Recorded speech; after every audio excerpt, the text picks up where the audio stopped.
ये किया करते थे। उसकी वजह से कई लोग बार-बार घर छोड़ के बार-बार सुन मिलता है और मुझे पसंद है। कि क्या सच में? Thank you. वैसे मुझे फैशन कोई समझता नहीं है, पर ये अच्छा लगता है। ये सुनकर मुझे सच में बहुत खुशी हो रही है साइतो। मुझे हमेशा लगता था कि तुम और अकाने बिल्कुल एक जैसे हो। अकाने ने भी यही कहा था। इशिकुरा तुम पर ये हेयर कलर बहुत अच्छा लगता है। उसने कहा तुम सब जो इसका मजाक उड़ा रहे हो लोगों को फैशन की समझ ही नहीं। उसके बाद लोगों ने मुझे बुली करना बंद कर दिया। इसलिए मेरी जिंदगी में अकाने की बहुत ही खास जगह है। क्या तुम हिमालय की वजह से अपसेट हो? नहीं, ऐसी कोई बात नहीं है। मैंने हिमालय का ऐसा बर्ताव पहले कभी नहीं देखा। ये पहली बार नहीं है। हिमालय हमेशा से ही भैया के साथ ऐसे ही रहती आई है। भैया और हिमालय का रिश्ता कॉलेज के फर्स्ट ईयर से ही ऐसा है। तुमने कभी ध्यान नहीं दिया था? भैया और हिमालय एक साथ बहुत अच्छे लगते हैं। इस सब के बारे में मुझे तो नहीं पता। मेरे हिसाब से हिमालय तुम्हारे भाई से लाख गुना अच्छी है। क्या तुम नहीं चाहते कि भैया और हिमालय कपल की तरह साथ रहें? नहीं, बिल्कुल अकाने, थैंक यू। तुम्हारी वजह से मैं साइको से ढेर सारी बातें कर सकी। ये तो अच्छी बात है। उसने मेरे हेयर कलर की तारीफ की। क्या इसका मतलब है वो मुझे पसंद करता है? तुम्हें क्या लगता है? मुझे लगता है कि शायद वो मुझे पसंद करता है ना? मुझे भी बिल्कुल ऐसा ही लगा। और ये सब तुम्हारी वजह से ही हुआ है अकाने। मैं पीने से स्ट्रॉबेरी टार्ट से आती हूँ। तुम्हारे घर चलकर हम मौसम करते हैं। क्या कहती हो? वाओ! वैसे भी हमने काफी टाइम से साथ बात नहीं बताया। ये मेरे घर पर पानी भर गया है इसलिए मैं किसी को ऐसा नहीं बुला सकती। बैठने की थोड़ी जगह तो होगी। बैलेंस बैलेंस को आधा-आधा काट कर फोन की तरह इस्तेमाल कर रहे हैं। झूठ बोल रही हो। तुम नहीं चाहती कि मैं तुम्हारे घर आऊँ। मैं जानती हूँ कि कुछ दिन पहले शीशी तुमसे मिलने तुम्हारे घर आई थी। माफ करना। ऐसा नहीं है कि मैं नहीं चाहती कि तुम मेरे घर पर आओ। वो क्या है ना मेरे घर की हालत कुछ ठीक नहीं है। क्या मैं तुम्हें परेशान कर रही हूँ? अरे ऐसी कोई बात नहीं है। मुझे तो तुम्हारी कंपनी बहुत अच्छी लगती है। सर लोग देखो दादाजी जलवा में पी रही है। माला लाओ दादाजी आप इधर आओ। आप अपने नाती को तो पढ़ा रहे हो समझ सकते आपकी बात माता जी जिंदगी मिलना नसीब पर निर्भर है, मौत आना वक्त पर निर्भर है और मौत के बाद भी लोगों के दिलों में याद रखना अपने कर्मों पर निर्भर रखता है। माता पिता के लिए बोले थे ना अभी। रोक नहीं पाई। क्या मैं जल्दी आ गई हूँ? अरे यहाँ खड़े खड़े क्या कर रहे हो? जल्दी अपना काम होना शाम में डाल दो। क्या कह रही हो? मैं सब कुछ साफ कर दूंगा। तुम बस हमारी को झाड़ रखो। हाँ, समझ गई।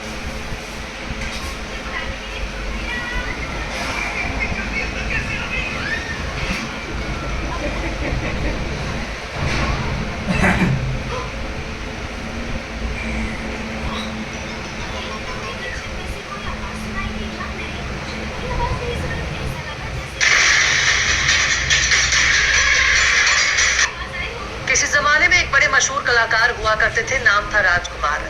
ऐसे ऐसे डायलॉग बोलते थे जो नजीर बन गए। अगर आज के दौर में राजकुमार जिंदा होते तो अमेरिका और इसराइल के खिलाफ होते, लेकिन आज ईरान भी राजकुमार के अंदाज में अमेरिका और इसराइल को समझा रहा है कि जिनके घर शीशे के होते हैं वो दूसरों के घर में पत्थर नहीं फेंका करते। जिन अरब के जुब्बे वालों के घर शीशे के हैं उनको दूसरों पर पत्थर फेंकना काफी महंगा पड़ सकता है। अरब के ममालिक ईरान में पत्थर फेंकने का काम करते थे और अपनी छत का इस्तेमाल करके अमेरिका इसराइल की मदद करते थे, लेकिन जब ईरान ने मिसाइलों की बारिश शुरू की तब इनका अपना छत बच ना सका। ईरान ने जिस तरह से अमेरिका और इसराइल की पिटाई की है उसे देखकर पूरी दुनिया हैरान है। अमेरिका और इसराइल की मदद करने वाले अरब के ममालिक हर तरह से रुसवाई झेल रहे हैं। पर बात सिर्फ यहीं तक नहीं है। अमेरिका पूरी दुनिया से इस जंग को रोकने की गुहार लगा रहा है, पर ईरान बात नहीं कर रहा है। उसने एक लंबी चौड़ी शर्त रख दी है जिसे कबूल करने का मतलब ही है कि अमेरिका की सबसे बड़ी निहायत ही शर्मनाक हार। सलाम, नमस्ते, सत श्री अकाल। मैं हूँ आपके साथ अर्शिता मिश्रा और आप देख रहे हैं टाइम्स पेन। अमेरिका इस जंग को रोकने के लिए एड़ी चोटी का जोर लगा रहा है। उनका अपना डिपार्टमेंट कह रहा है कि हमारे पास मौजूद एयर डिफेंस सिस्टम में इस्तेमाल होने के लिए इंटरसेप्टर की भारी कमी पड़ गई है और इसी कमी को पूरा करने के लिए कम से कम 8 साल का वक्त लगेगा। लेकिन इधर तो एक एक दिन गुजारना अमेरिका के लिए पहाड़ बन चुका है।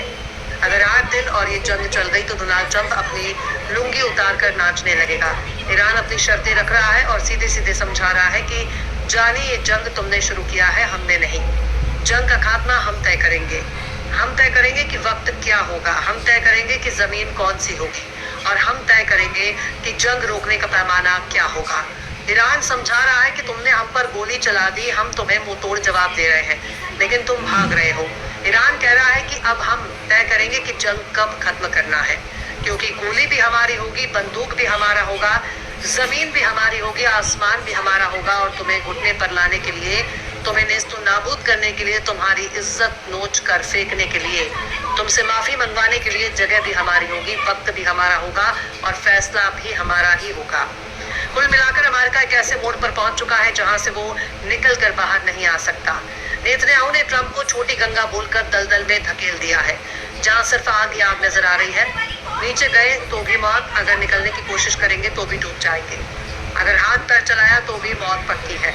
लिहाजा अमेरिका इजराइल दोनों ही ईरान नाम के कीचड़ में फंस चुके हैं, जहां ईरान ने उनको दलदल में गाड़ दिया है। अब इंतजार हो रहा है कि अमेरिका ग्राउंड ऑपरेशन कब शुरू करेगा, क्योंकि अमेरिका के 2500 से ज्यादा मरीन फौजी हार्बर्स में पहुंचने वाले हैं, और फिर से अमेरिका वही गलती दोहराने की कोशिश कर रहा है जिसे 2 बार पहले ही दोहरा चुका है। अमेरिका एक बार फिर से ताकत के गुमान में चूर है। वो सोच रहा है कि हम कनपटी पर बंदूक रखकर ईरान से अपनी बात मनवा लेंगे, पर उसे जमीनी हकीकत का अंदाजा ही नहीं है। व्हाइट हाउस में बैठकर सिर्फ बकवास करने के अलावा उसके पास कोई काम रह नहीं गया। सुबह से शाम तक सिर्फ बकवास ही करता है, जबकि जमीनी हकीकत कुछ और ही मंजर बयां कर रही है। ईरान ने अमेरिका की तमाम शर्तों को ठोकर मार दी है और अपनी शर्तों को थमा दिया है, और कह दिया है कि देखो मुन्ना, अगर हमारी बात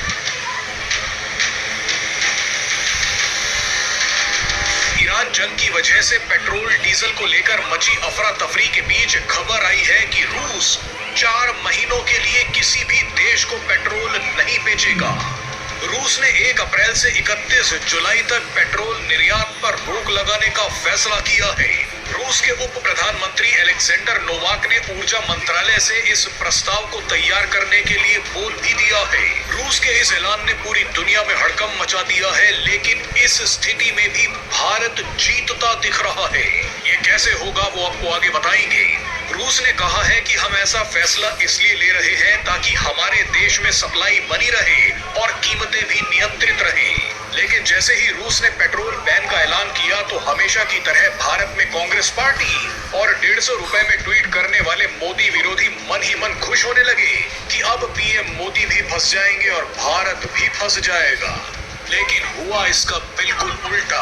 आपको बता दें कि रूस के इस फैसले का सबसे ज्यादा असर चीन, तुर्की, ब्राजील, अफ्रीका और सिंगापुर को पड़ेगा, मगर भारत को इससे ज्यादा फर्क नहीं पड़ने वाला। ऐसा क्यों कहा जा रहा है वो अब आपको बताते हैं। दरअसल भारत पर असर इसलिए कम पड़ेगा क्योंकि भारत रूस से पेट्रोल नहीं बल्कि कच्चा तेल खरीदता है। ध्यान दीजिए, रूस ने पेट्रोल निर्यात पर बैन लगाया है। एक्सपर्ट्स का कहना है कि भारत सीधे तौर पर पेट्रोल जैसे तैयार ईंधन पर ज्यादा निर्भर नहीं है। भारत कच्चे तेल यानी क्रूड ऑयल पर निर्भर है। जानकारी के लिए बता दें कि क्रूड ऑयल को रिफाइन करके ही पेट्रोल और डीजल बनाया जाता है। भारत अपनी जरूरत का करीब 80% कच्चा तेल आयात करता है, जिसमें से लगभग 20% रूस से आता है। भारत बहुत ही कम मात्रा में पेट्रोल या दूसरे अन्य तैयार प्रोडक्ट्स खरीदता है। इसके बजाय भारत अपने ही देश में बड़ी बड़ी रिफाइन